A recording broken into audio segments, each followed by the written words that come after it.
there have been numerous attempts to alleviate the dysfunctions caused by the reserve system and the Indian Act. Most notably, the 1969 White Paper,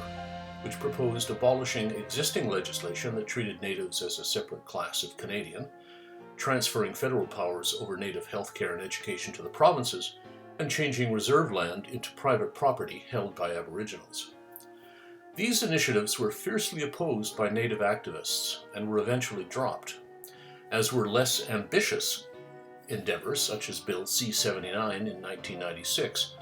aimed at amending rules governing band governance and resource use, and the 2002 Bill C-7, which would have given band councils more freedom and power.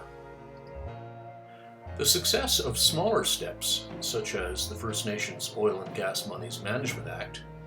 and the First Nations Land Management Agreements, shows that moving away from the Indian Act can be accomplished.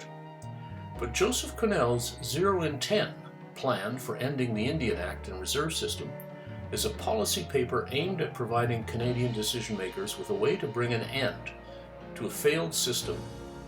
of dealing with our Aboriginal population, which has hitherto been centered on the Indian Act. It confronts the problems that such a paradigm shift would bring about in the minds of natives and the larger Canadian public, and suggests ways to move forward for the next decade.